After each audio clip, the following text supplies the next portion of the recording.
कृष्ण द्वारिका नाथ पुकार, बढ़ गए चीर अपार, हरि नाम तेरा बढ़ गए चीर अपार, हरि नाम तेरा हो गए भव से पार, हरि नाम तेरा हो गए भव से पार, हरि नाम तेरा। अधिक लोगों के समझ में आ जाती है, ये अच्छी बात है? अच्छा आप बताइए, हम कलकत्ता से आए, हमको बंगाली आती है, हम यहाँ बैठ के 3 घंटा बंगाली बोले, दुनिया की 10-12 भाषा बोले, आप पंडाल से बाहर निकल के ये कहेंगे महाराज जी बड़े विद्वान है, हो कई भाषा जानते हैं, लेकिन अंततः आपसे पूछा जाए कि आपको क्या समझ में आया, आप कहेंगे कुछ समझ में नहीं आया, बस गुबुर गुबुर सुनते रहे।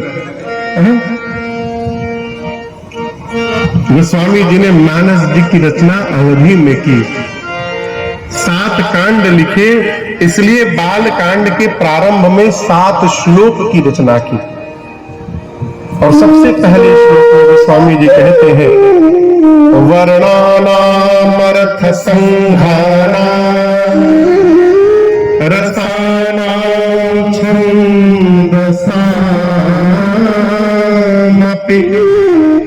मंगलानां च कर्तारो वंदे। भगवान और मां सरस्वती जी की संयुक्त वंदना की, अलग अलग श्लोक नहीं लिखे, एक ही श्लोक में दोनों की वंदना की। क्यों? जितने विद्यार्थी हैं सबको मां सरस्वती और गणपति भगवान की नित्य वंदना करनी चाहिए। क्यों? गणपति भगवान बुद्धिदाता है और सरस्वती मैया बोलने की कला प्रदान करती है।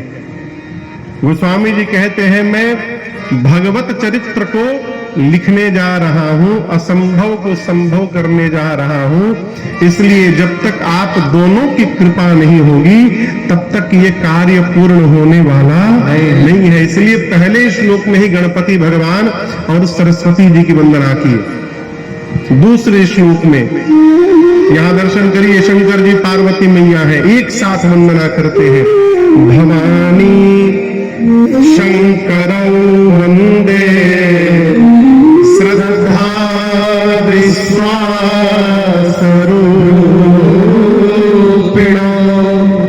याभ्यां विना न पश्यन्ति सिद्धः स्वान्तः समेश्वरम्।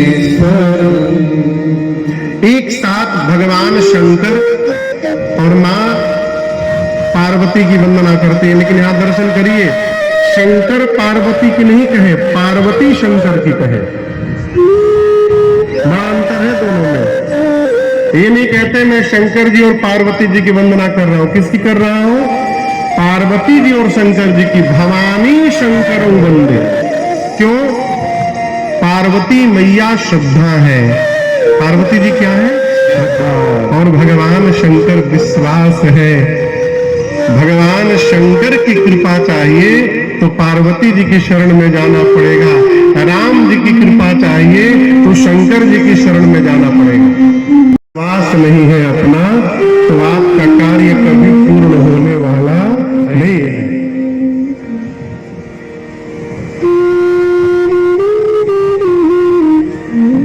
भगवान शंकर विश्वास के स्वरूप है और मां पार्वती श्रद्धा है, इसलिए गोस्वामी जी ने दोनों को संयुक्त वंदन किया।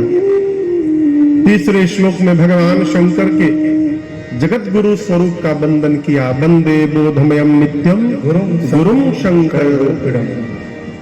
चौथे श्लोक में बाबा वाल्मीकि और हनुमान जी की वंदना की एक साथ।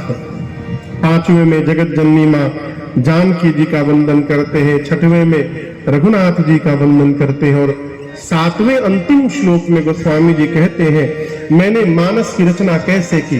बाबा कहते हैं नाना पुराण निगमा समागम सम्मतं यद रामायणे निगदितं चिदन्यतोऽपि स्वान्तः सुखाय तुलसी रघुनाथ गाथा भाषा निबंधन तिमंजूर मातनोति। स्वामी जी कहते हैं मैंने रामचरित मानस की रचना कैसे की। नाना पुराण, कितने पुराण हैं? पुराण कितने हैं? 4। शास्त्र कितने हैं? 6।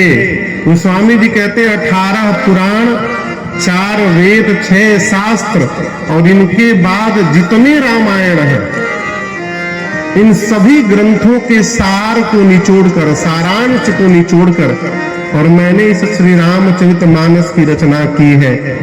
इसका अर्थ केवल रामचरित मानस को यदि पढ़ा जाए तो सभी ग्रंथों के पढ़ने का फल हमें स्वतः प्राप्त हो जाएगा।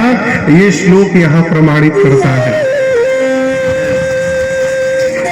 एक से एक विद्वान महापुरुष हुए भारतवर्ष में। प्रातः स्मरणीय पूज्य श्री अखंडानंद जी महाराज, वो नित्य मानस जी को सुनते थे शाम को।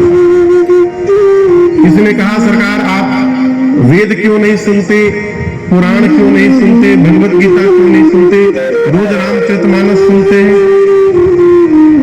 बोले यदि 4 तरह के फल अलग अलग रखे हो और चारों का रस मिला के एक जगह रखा हो तो आप अलग अलग फल खाएंगे कि रस लेंगे?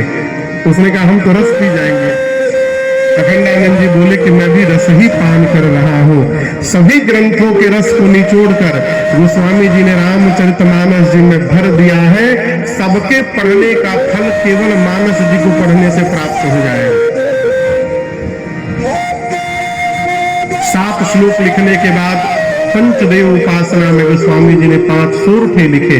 फिर वंदनाक्रम, गुरु जी की वंदना किए, ब्राह्मणों की वंदना किए, संतों की वंदना किए, भगवत परिकर समाज की वंदना किए, राम जी के नाम की वंदना की।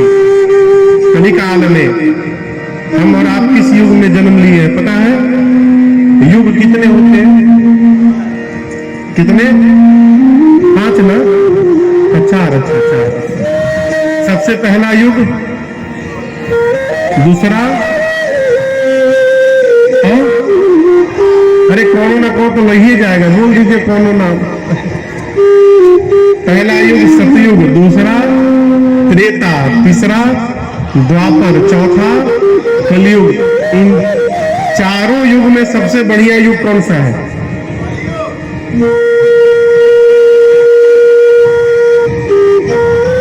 एक तो बोल दिए कलयुग, आप लोग बोलिए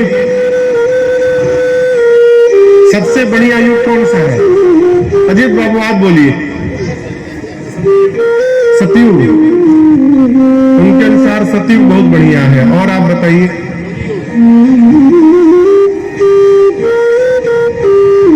एक बात याद रखिएगा, सतयुग बहुत बढ़िया है तो क्या हम सतयुग में पहुंच जाएंगे क्या?